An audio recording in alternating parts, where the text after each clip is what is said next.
Hello and welcome to Anything Goes, number 23. And it will be our last show before the big event, Christmas. And with Yes. me as always, Jason, how are you? Oh, so far so good.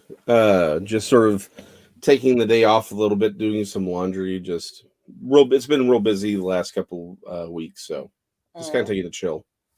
yeah, I'm trying to do that. I'm working right up until Christmas and then I've got 5 days off, which I can't wait. Nice. 5 days to go. So what are you doing for Christmas? Have you been preparing anything drinks or food or cake or anything like that? Not really. I think we're gonna make a cobbler for my sister's thing, and I think we're bringing a salad for the other family get together. But maybe cooking up a ham before that. But yeah, no, nothing too bizarre. Like I said, just a cobbler. That's about it. Right. No drinks then? No, but I have to say, I with our constant conversation about food, like 2 weeks ago, we talked about alcohols. I'm like, I just don't really know that much about. It's just not my thing. But I stumbled across the manufacturing of mead because I actually was like, hold on, I've always heard about mead. It's a honey based thing. I'm like, what is mead? Like, really? I mean, how do you make it? Where does it come from? And I have fallen into this weird rabbit hole of making your own mead, and I'm really tempted to do it. It actually doesn't seem terribly hard. I thought you tried it, that was all. That's why I was going, come on, what? No, yeah, no, no, No. no. I haven't tried. I've been sort of researching how to do it, and I'm kind of tempted to try it.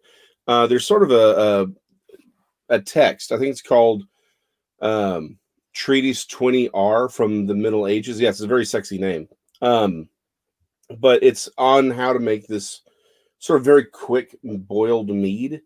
They only keep it for like a couple of days. It's really interesting. In fact, the phrase honeymoon comes from mead, uh, because the tradition in some of the European, more Scandinavian countries was a couple was given a moon's worth, right, or 28 days All right, worth yeah. of mead, and essentially the idea was we send the couple off with enough alcohol to keep them good and liquored up uh, for baby making. Um, See. Even the word amaze comes from mead because they had this dish that was called amaze. It was called a maze, and so if you were to look at it, it was a way of sort of making certain the mead was properly done, that it was pure. It was a way of checking it, and so it was to look at it was called amazing. Because like that's when you knew you could get good and hammered on this mead. So it's a Wow. thing.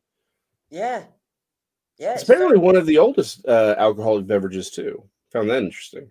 mm, yeah, I've never really looked into. I don't drink, so I Yeah, mean, I like to have a drink now and again, mhm. not to get drunk or anything. It's the flavour of stuff. So actually, tonight I had a glass of port. I like a bit of port now and again, nearly at Yeah. Christmas. Oh, port's amazing. I'm not like I said, I'm not a big drinker either. I've got um some scotch that a friend of mine gave me after my father died. I haven't even had a chance to drink it yet. I just don't drink. But I do like a good port. That's good. Mm. But so yeah, I'm actually kind of tempted. I was watching how to make your own mead, and it's like it depends on who you talk to. Some say it's 2 parts water to one or to 1 part honey. Some say it's 4 parts to 1 part. And basically yeast. Some have thrown in black tea for the tannins to help give it a little extra flavor, but like that's it. Apparently, mead even sort of naturally occurs um, when bees make their hive in a tree stump and it rains, it gets washed out. It actually ferments and turns into its own form of mead. Wow. Um, so apparently, it's one of the oldest things. In China, they found vessels that had mead in it, going back 7,000 years. Um, the Greeks talked about it. Everybody talked about it, but it's just it's more expensive because to make it's hard to make a lot of mead than is a lot of wine or a lot of beer, right? Because wine's grapes and other fruits, and beers are grains. So it's easier to make more of them, so it becomes cheaper versus say mead. So that's why it was always sort of cool, but it was never as popular. but it's having a bit of a resurgence with these microbreweries. So Yeah. Well, I might check it. I might get a little bottle and try yeah, it. yeah. I like the mulled wine. I know it's not the same thing, but I love warm mulled wine. Uh, What's a and mulled wine for those of us who don't know? uh, basically some wine with fruits in it, and you just warm it up on the stove. Or you can get a packet of mulled wine, and Hmm. it's basically fruits, citrus, and stuff like that. I don't know exactly, and you warm it Hmm. up, you drink it warm, and it's Oh, uh, okay. it's really nice, Christmassy. It's like nutmeg and things like that in it as well. So Gotcha. it's So you would take like a red wine and you'd heat it up, but you'd put like citrus fruits in it, and like you said, nutmeg, some other spices, and oranges, lemons, gotcha. all that sort of stuff. Warm it up, and it is really a nice, Yeah.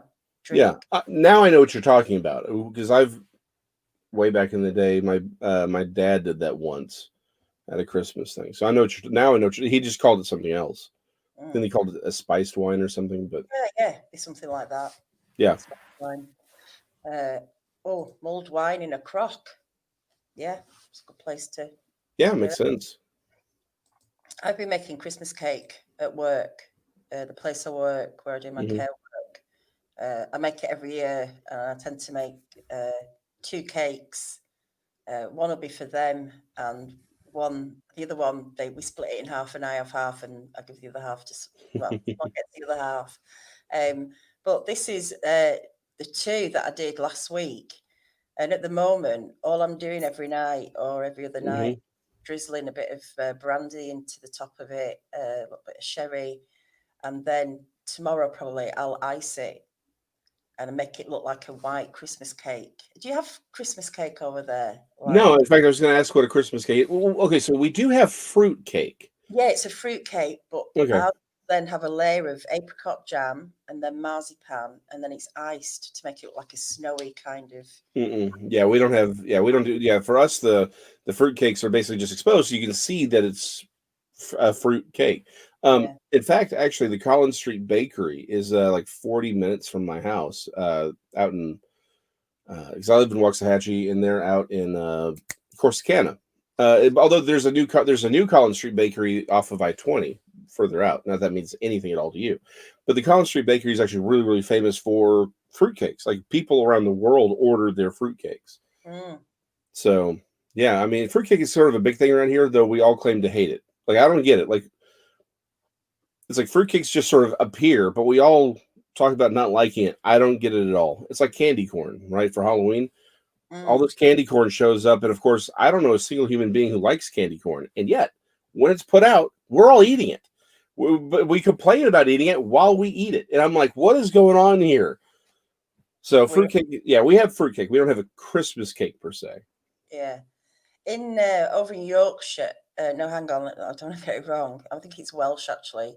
No, ah, I don't. Well, somewhere, not in my county. I don't know why I've got Yorkshire and Wales, and I think they do kind of like the same kind of thing. But it's called Hmm. an Eccles cake, which is basically just the fruit Hmm. with some sort of short crust pastry around it. I mean, I like fruit cake, but not. Makes it, yeah, It's like mince pies. Do you have mince pies at Christmas over there? no, no. Okay, so we have mince pies. It's not mince meat like you think. It's fruit, candied fruit and raisins. Okay, well, we do have fruit pies. I mean, yeah, I mean, we've got they. Yeah, but they're called minced. Yeah, well, like we do a cobbler. Like I said, my wife does a cobbler because she's gluten free, and it's easier to do a cobbler than say a pie. Um, so basically, cobblers are like fruit. Usually it's like cherry or apple or blueberry, and then there's like a sugary. Uh, it's not Is really that sugary. Yeah, is that an apple and lemon yeah, and then yeah. There's like it's a very sort of liquidy. It's not a liquid, but it's yeah. It's got sort of like a sugary filling that's sort of absorbed them, and then you put like a pastry? crumble on top. Yeah. Yeah. Well, this is more like a pastry. They come in like little cupcakes things, if you will, over here. They're mince Okay. pies that we have. Okay. Everyone has them at Christmas. And then you can buy something. I mean, seeing as I'm not a drinker, you're going to think, oh, God, she's an alcoholic. But it's called brandy butter. And it's literally just brandy butter. It's like a That whip. actually sounds amazing. Yeah. Right, you don't need the mince pies. This is what I've realised. It's like you don't have to have the mince pies with it. You can just have the butter. So I had a friend. Unfortunately, she recently just lost her son. Very, very sad.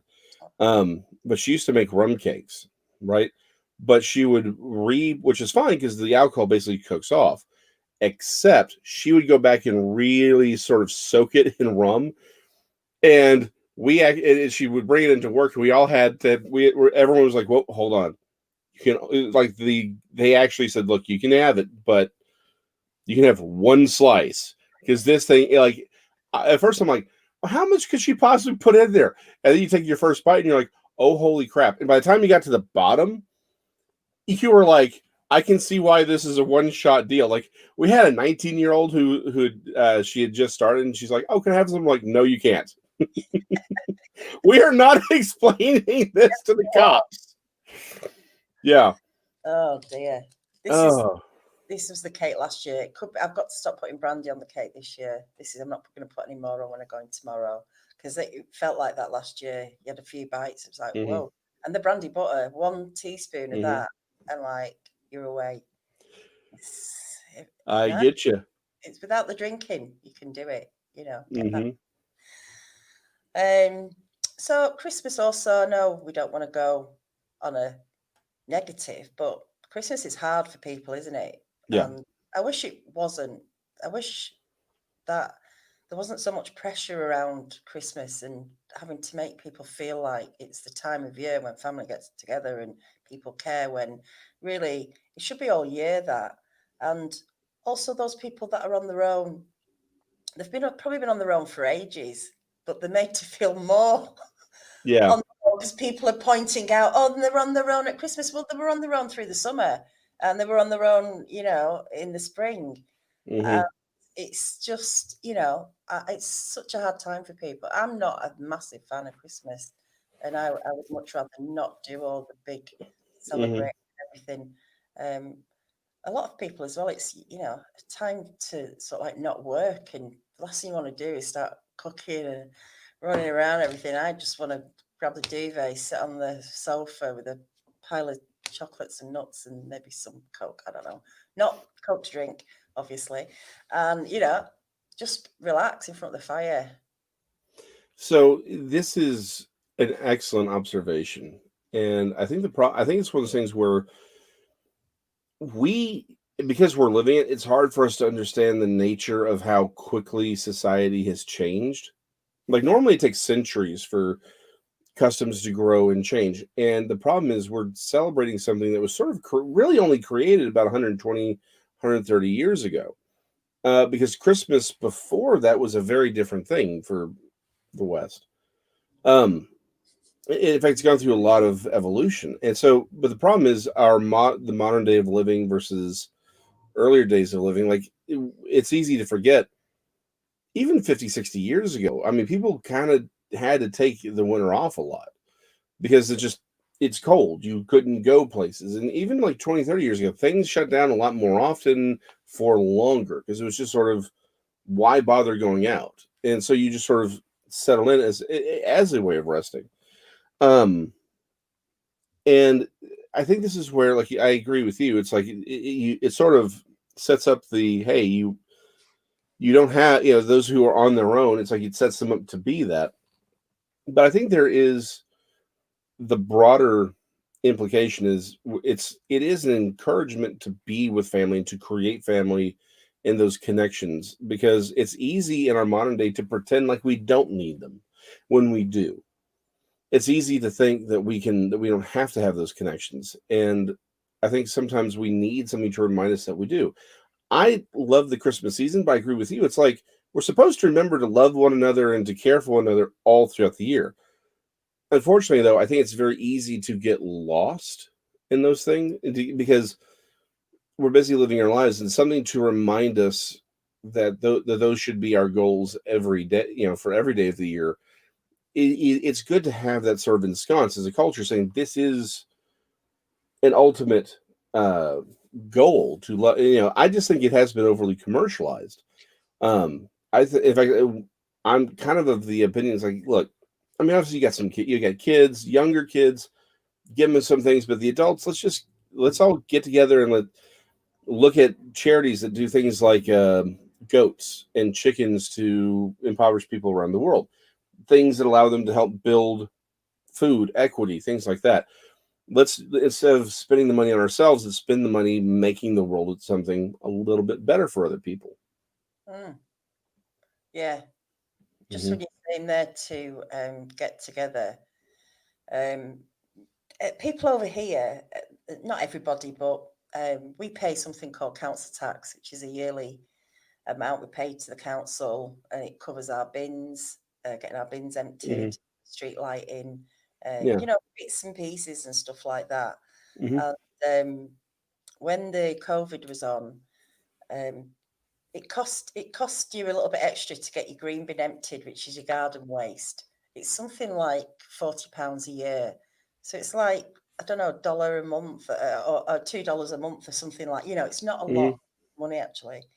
And some people are in the local group on Facebook complaining that they were going to stop paying this garden waste thing. And I was thinking it's only, a couple of dollars because the service had been stopped. That's why for a few months. But I just thought these people are so tight with their money, and yet they spend when the football's on, like when England's playing in these World Cups. Honestly, you can drive around these estates, they put England flags, and they all cost money, and they've got these little England banners and blah blah blah. So people spend money where they want to spend money, even though they might not have a lot. It's fair to say they'll go all out on anything that they want to. But I thought, why doesn't a community like, where I live, say, I mean, there's thousands of people in this town, but if everyone just put in £1 a week into, or $1 a week into a kitty, how much you could do with that money in your community by creating a space for people, or a playground, or a whatever. It's I don't think it's a dumb idea. I don't know why we don't do it. I mean, why wait for the government to go, the council to do it? I think, $1 a week when you get 10,000 people together or 5,000 people together. Now, okay, that's a great point, and I love the fact that you said, why wait for the government to do it? Why not do it ourselves, right? And that's sort of the thing, is we're supposed to. Over here, again, this is actually, I would argue, again, this is not getting political, but that used to be the way things were. We didn't wait for the government to do things; we just went and did it. We got towns were smaller back then. Unfortunately, now we've got 30, 40, 50,000 people, even in a small town. I think the problem is trust on something like that, right? You have to trust the money is actually going to be used the way it's supposed to be used. And that would be in the public interest. The problem is, as we've gotten bigger, more complex, more sophisticated, what we've done is we've actually created less and less trust in those around us. We don't trust each other. That's why we have locks and deadbolts and security and guns. It's like on and on and on. Why? Well, because we don't trust anybody. And to be honest, it's like, well, trusting people is a good way to get yourself stabbed in the back. That's why. It's like if someone were to come around and say, hey, we want to do this, let's just all put $1 in, a week or whatever, we can all build this thing, and this is what it'd be. Here's the problem. How often would it, wouldn't it be just everyone look around saying, I don't know that I trust you to not run off with my cash? I mean, that's what it comes down to. It's a lack of trust. Yeah. Well, I mean, there'd be ways of organising it, surely. It's not just one person holding the key to the safe. But yeah, I know what you mean. Nobody trusts anybody. It's a shame. It is a real shame. It is. Well, it's like, how often have we? And I think this goes back to. But we trust Santa, don't we? We trust Santa to come down our chimneys. I don't trust Santa. I don't trust anyone who has that many children on his knee. That's all I'm saying. I mean, yeah, this is a And prophet. elves, slave labor force. Yeah, Mm-mm. it's not good, is it? It's No, not good, and we're just enabling Santa, aren't we? we All are. these people that Hmm. buy into it all. It's a shame. Yeah. Um, a funny story actually is my friend's kids who live a few houses away from me. Quite a few years ago, they were only like, I don't know, 9 or 10 or something, and quite a while the parents had been going, we should tell them he doesn't. The mother was going, we should tell him because someone at school said Santa isn't real, and the oldest one's clicking onto it, and the dad was going, no, let's just let them be kids for as long as we can. So anyway, this had gone on for a few years. There was, she wanted to tell him, and he was like, no. And I'd taken the two girls out one day, and we were driving back home, and we were talking. And I said, "Are you ready for Christmas?" And the older girl says, "Not really, no." And I think I must have said, "Oh, Santa," and everything. She went, "No." She says, "Santa doesn't exist." And I said, "Oh, what? Well, how do you know? What happened?" She said, "Well, last year, Dad had put some milk and carrots out for Santa and the reindeer." And she said later that day, he'd asked me to put something in the bin outside. She says, and I found the carrots. So wait. Y'all put carrots out for the reindeer? Yeah, you leave Yeah, them. yeah. We just do the milk and cookies. Yeah, oh, You know. carrots for reindeer. You've never left carrots for the reindeer. Okay, well, so here's in my defense on this. My family never did the Santa Claus thing. We actually did everything Christmas Eve. Um, I've been told it's a Scottish thing. I don't know that it is, but we always did everything Christmas Eve. So there's really no room, like there was no room for Santa Claus. And so my parents were always straightforward. It's like Santa Claus is sort of like a game, right? That's how it was explained to me. It's like he's like, no, you don't want to ruin it for the other kids, but they're like, the reason we don't bother to do the things because we do everything December 24th. You know where the gifts are coming from. But it's a game. Don't ruin it for the other kids. So we never did the whole leaving cookies and milk out because I knew it was my dad. He asked for beer. Um, There you go. yeah. And so again, there was like we did the stocking. Like stockings were for the morning. That was for the immediate family. But big Christmas was Christmas Eve. You had all the family over. That's when we did the family exchanges of gifts. The broader, aunts, uncles, cousins, that kind of thing. So We I never did the Santa Claus thing. So I wasn't aware that you're supposed to leave out carrots for the reindeer.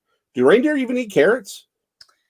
Well, obviously not, because they were in the bin. Because they're in the bin. Well, Yeah. the dad said carrots have been eaten, and the You, pie's gone. you know what it is? It's a lie by Big Carrot. Oh yes. It's Big Yeah. Carrot. They're like, you know what? If we make this up, the reindeer eat carrots, and they'll buy all these carrots every once a year. It's a lie by Big Carrot. Just one more thing. The kind of sad thing is she never told him. She knew. She kept it from him. I'm just thinking of this little girl sitting with her dad at Christmas dinner, and he's going on about Santa, and she's like, "You liar, you're lying." I know. Yeah. Oh dear. What did I just see in the comments? I was going to pick something out, but I can see it now. We used to wake up to a stocking on the bed. I knew it was all from my mum and dad Hmm. because the presents would slowly go under the tree throughout the week, and then Christmas Day come, and then we'd have to wait till 4 o'clock till all the family come before we could open the presents. It's like, why are we waiting? It's Yeah, Christmas. exactly. What's going on? Okay. Let's do it. Is it true that y'all get tangerines in your stockings? Is that a thing? Well, sometimes you do, yeah. I mean, Hmm. not anymore for me, not for a long time, but it can happen. It's supposed to be a, you Is that know, sort of y'all's tradition over there? Is the tangerine? yeah. The What's the 20, difference? What's the difference between tangerine and orange? well, tangerine is much smaller. It's more like Oh, okay. a satsuma. Okay. So it's just Tangerine small satsuma, orange. much, yeah, smaller, but not like an, well, yeah, like an orange, but slightly different. So there you go. I think this Yeah, yeah. tastes slightly different as well. Um, yeah, I don't eat a lot of fruit over here, mainly because it's all imported and Hmm. just injected with so much crap and stuff around it that Yeah. there's not much point. Seasonal food, seasonal fruits, like it's just gone, but berries, blackberries and Right. raspberries and all that sort of stuff's nice. But a lot of our fruit and veg, sadly, is, we're getting beans from Kenya. Hmm. It's crazy. Yeah. Mandarins, yeah. Oh, yeah, mandarins. Love mandarins. They're a bit like a tangerine, satsuma. Do you just not have them over there? I imagine we do. I think I'm not a big fan of oranges. So to tighten this question, yeah, I'm aware. Like Texas is big on, like, we always think of Florida or California, but Texas is huge with citrus. Um, I just I just don't. Oranges are just not my thing. No, I I do. like root vegetables. I'm actually bigger in apples. I like apples. I like root vegetables. I'm just not a fan of oranges or particularly grapefruit. Grapefruit, I'm not a fan of. Yeah, I love, squeezed grapefruit, drink it in the Hmm. morning, mix it with orange juice. Nice, fresh. But yeah, I don't eat a lot of fruit. Cherries, love cherries. Really expensive though. Yeah, I love cherries. Maraschino cherries aren't really. I mean, the ones that are in that liquid That that you stuff. get. Yeah, no, I like fresh, Yeah. nice cherries. Hold on. I do love those, particularly with, like, you put in a Coke, you put a little grenadine in there. That's the way to make it. That's the way to make a cherry Coke. But yeah, I love real fresh cherries. But yeah, no, Texas actually has. We're big in citrus and olives, supposedly. Uh, we have our own olive oil. We've got wine production is up in Texas. Oh yeah, Mm. we're all over the place. Where my dad's from in Sicily. I mean, it's probably all over, but my auntie, she's passed away now, but she used to have an olive grove, oranges and stuff, and these olives were bitter. I mean, I love Mhm. them. I don't know if you have ever had bitter olives. I'm actually not a fan of olives. I like olive oil, but not olive. I'm a picky. Hold on, guys. I'm a picky eater. I know they grow. I just said that Texas grows a lot of fruit. I just said it. Like, we're real big on the citrus. I just don't eat it. Helen, I'm Helen Jason. I'm sorry. You know what? I'm North Texas. That's further south. That's closer to the coast. Up here, it is tamales. It's barbecue. We grow corn. We grow wheat. We grow sorghum. That's about it. Yes, you know Yes, cactus. the Yeah. figs, cactus. We Mhm. what are they called? Figs, No. Well, okay. Prickly pears is what we prickly call pear. them. Yeah, and in Yes. Sicily we call them figured India, which is the prickly pear. I Hmm. love those. I would only eat them over there. I've Hmm. not had them for years. They are an interesting thing. My grandmother actually, yeah, my grandmother used to make prickly pear jam. All Like, right. she would send my dad out to go collect the prickly pears off of okra. Sorry, okra is another big thing we eat here in North Yeah. Texas. But okra and Oh, but oh. yeah, prickly pears. Yeah, no, we turn it into jam. It's amazing. I had okra once. Hmm. It was actually on a flight to Australia, and it was okra in tomato sauce, and it must have been cooked perfectly because I've never been able to cook it with the Yeah. same effect. There's like a slimy bit to it, isn't there? Maybe I'm Yes. not. How would you do it? I mean, what's the Well, so here's the thing. In Texas, we just fry them. We cut them, fry them. Now, right? the trick to okra is you have to get it at the right length, because if you let it grow too much, it becomes very fibrous. Too, too short, and it becomes too slimy. You have to get it right. Okra is not easy to make, which is why sort of frying it is sort of the default. Because it sort of deals with that. But okra, yeah, I mean, that's lifeblood down here, right? Fried okra. That's just how we roll. Okra, French fries, and catfish. And Yes. knows how to cook.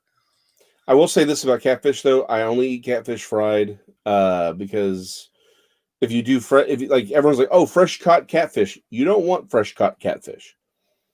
Catfish, they're bottom feeders.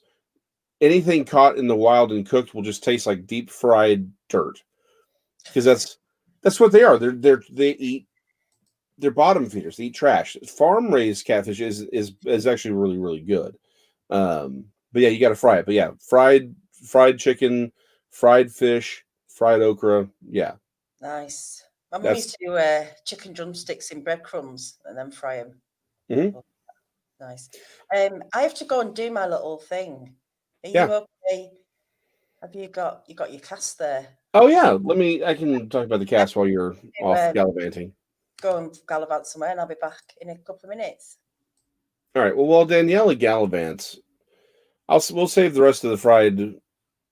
Actually, I'll say this about fried chicken. My grandmother, on my mother's side, would soak her chicken that she would fry in buttermilk overnight, and it was amazing. No one has ever done fried chicken like she did, straight up. And I know it's all the nostalgia thing. Well, it's your grandmother's. Like, no, you don't know what I'm saying here. It was that good. But she mentioned casts, and I still happen to have them up here. So, two things. I can actually sort of announce it now. I've been working with Joe Taylor of the Mount Blanco Fossil Museum. If you've ever watched Ancient Aliens, right, you see those casts of the skulls from Peru, the elongated skulls that don't have the sagittal suture, right? He actually is the one who did those. So anytime you see somebody upholding a replica of those skulls, Joe Taylor's the guy who makes them, and you can actually order them from him. But he also does these other casts, and what we've done is we've created sort of a creation museum in a box thing that should be coming out early next year. I just got the booklets. You'd get like a booklet and a thumb drive and all that. We're going to work up an advertisement, and we'll see it on Texas channel. But you can get these casts. This one's of the London Hammer. Really, really, I mean, these are really intricate fossils or replicas, because when you go to the museum, you often don't see the thing. You see a replica of whatever it was, right? Because the fossils are often too delicate to display. So what that's his job, is he creates museum quality replicas to go on display. Some for museums, some for private owners, but one of the things he makes is this. It's a replica of the London Hammer that was found in London, Texas, because apparently all we decided to do in Texas was name everything after European cities. But he also does this one. It's basically just called the Iron Pot in Coal. It's from a iron. Well, actually, I should probably let me describe this one first, and I'll go back to the detail on that one. This was a iron pot that was found in a lump of coal, right? It had been the coal had been harvested. I want to say it was in Kentucky or Tennessee, one of the two.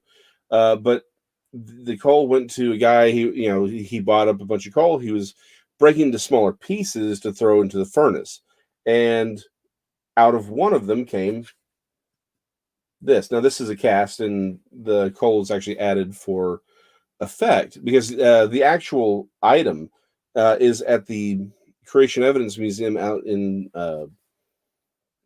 it's down near the Biloxi River, Glen Rose, Texas. There it is, Glen Rose, with Dr. Baugh, and he has it on display. Really, really interesting. But like, so you get that, and then you can get the London Hammer. For those of you who are unaware of the London Hammer, this is a hammer that was found, like I said, in London, Texas. The rock it was found in is supposed to be 200 some odd million years old. And what's really interesting about this hammer is it has a couple details on either end. I don't know if y'all can really see that, but it has these 4 raised areas making an indentation in the center. And on this end, it has this sort of raised bump in the center of that. It's thought to have been used for making things like jewelry, soft metallurgy, brass, silver, gold, things like that. But here's the thing: London, Texas is out in the middle of nowhere. I mean, literally nowhere. And it's in this hammer, like I said, it was found in the 30s in the stone. Now, people have said, well, it was a modern hammer that was lost and just got compacted into concretion, because down around there you get a lot of what's called a kalachi, or not kalachi, kalachi, and it's basically a bunch of carbonate that gets rainwater breaks it up and then it just recongeals around something. It's often called desert concrete. The problem with this is I've spent a lot of time looking on this project. I can't find any hammer made that matches that, and it's not the London. I don't have the London hammer. I have a replica of the London hammer. The Mount Blanc Fossil Museum, Joe Taylor. We've been working for a long time now to create this museum in a box. So you can have you can actually order a replica of the iron pot and coal and the London hammer, and you'll get these magazines, like 8-page magazines that show the dinosaur tracks that have the human footprints in them, and the CT scans showing that these were actually made when the material was wet. It was not carved. It's going to have all this stuff in it, and it's going to be a lot of fun. We're trying to keep it cheap so people won't order it, and we even have a secondary thing where you can order just the magazines and a thumb drive that will have all of the materials in there, so you can print them up, right? So it's going to be a lot of fun. And like I said, I just happen to have these, and if y'all are familiar with the London hammer, what you find a lot on this one is people will talk about how, they just say it's, they talk about the purity of the iron on this one, right? Here's the thing. That's not the issue. The issue is not the purity of the iron. No one has actually ever said that. That's sort of that's one of those disinformation things that get put out. The thing about the London hammer that's really exotic isn't just the fact that it doesn't look like any hammer that I can find on record, or anybody else can find on record. It's that it doesn't rust. And we know, and the theory is it doesn't rust because of a coating. It's called a ferrous oxide coating. And what that means is essentially it was pre-rusted. And so it's sort of like cheese, right? You get that mold on the outside, and it doesn't mold inside. Same thing. But this ferrous oxide coating was made by literally binding chlorine to the iron. What's really exotic about that is you shouldn't be able to do that. I mean, I've talked to a lot of corrosion experts and a lot of metallurgists, and I asked them, like, hey, can you do this? They all said yes, you could. They just didn't know how you would do it, because the problem with chlorine and iron, they're very, very reactive. You can look it up. You can actually find there's a ferrous oxide that you can buy, but the problem is it's like a liquid, because the chlorine wants to consume and destroy the iron. So the fact that it's like a patina, Murray, but the problem is it's a deliberate patina that's created to prevent it from rusting, which again is very bizarre, because that chlorine should have completely destroyed the hammer, and yet it didn't. So this was a deliberate process that no one knows how it was done. So it's sort of a fun little thing you can own. Like I said, coming next year, you'll be able to order it. You'll get the 2 artifacts, this little 8-page magazine I did up, as well as a thumb drive that has displays that you can print off, and black and white copies, as well as a color copy of the booklet that you can produce if you want to hand them out. Cool. Sounds interesting. Yeah. And a mystery, obviously.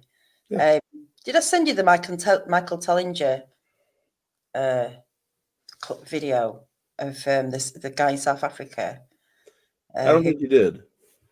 Well, he found these stones mm-hmm. that had this patina on it, and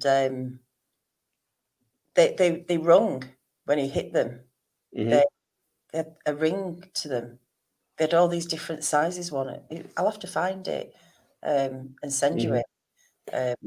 There's all kinds of very bizarre, out-of-place artifacts, and the thing that makes them so fascinating. And again, Titan, I saw your question. I'll probably have to talk about that later.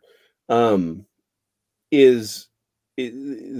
problem is if you work from the assumption that humanity is just has, again, the standard sort of we were dumb, we were uneducated, unsophisticated, and we just worked, and we've been just crawling our way forward to now, and we're the pinnacle of technological we're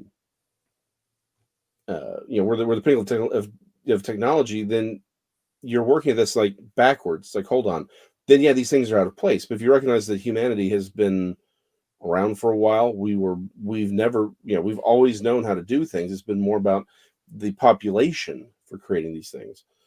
Then, then a lot of this stuff makes a lot more sense. Sorry, I was trying to find a clip of it, but I can't. I can't see it. So yeah, sorry, I've just had to sort that out, and I'm back. I had to come out because I could still hear you, and then I thought that would get confusing in the other studio. Yeah. In fact, so that's why. No, that was definitely the way to do it. Yeah, it was a good test to do it as well. So I'm gonna have to go in a minute because I've got a show over on Bigfoot Odyssey in 10 minutes. We're all right for the few minutes, I guess. I think I just want to wish everyone, a Merry Christmas, or just enjoy it in a way that you want to enjoy it without feeling pressure. And I've got stuff to do, but I'd rather be home just relaxing. Yeah. What are you gonna? We're actually had lockdown was kind of lifted for Christmas, and then this morning they changed it all, and now you can't meet anybody outside, any of your family outside. You can only have 3 different people at Christmas. 3 different families, 2 different families at Christmas. It's a mess. It's a real mess at the moment. So I don't know. People just got to make the best of it, I guess. Blue crabs are bottom feeding scavengers, and they are delicious. I think that's a reference to the catfish. I understand that crabs are delicious. However, I'm telling you, I've eaten catfish my entire life. Fresh caught, catfish swimming out there in the natural. They taste like mud because that's what they eat. I'm just saying. Murray, I don't know what the problem is. I can see your comments, so I don't know what's going on. So everyone, I'll be still about on Bigfoot Odyssey up until Christmas Eve, and we'll be back, will we, before the New Year, Jason? Or have you got? I've got no problem. Yeah, I'm good. That, so that'll be 27th. Yeah. Yeah, 27th, and so yeah. Thanks, everyone. Thanks, Jason. I'm getting tired. I've had just like 8 nights. I understand. Yeah. No. Yeah. You've been doing this for a while. I completely get it. So that's a lot of shows. People don't get how much work a lot of these shows take, and that's a lot of shows to do. So Merry Christmas, everyone. We will see y'all next week, there's one more show before New Year's. Yes, it will be our last show of the year for this year, won't it? Yeah. So we'll make it a New Year show, pre-New Year show. Obviously, it will be. Yeah, it'll be exciting. I think we should go all out. I think on the last show. We should have our own New Year celebration and countdown. Absolutely, I love it. Yeah, the mead out, and go wild. All right, so guys, take care. Thanks for joining us. Thanks all the mods and everyone in chat. Until I see you the next time. Bye-bye. Bye.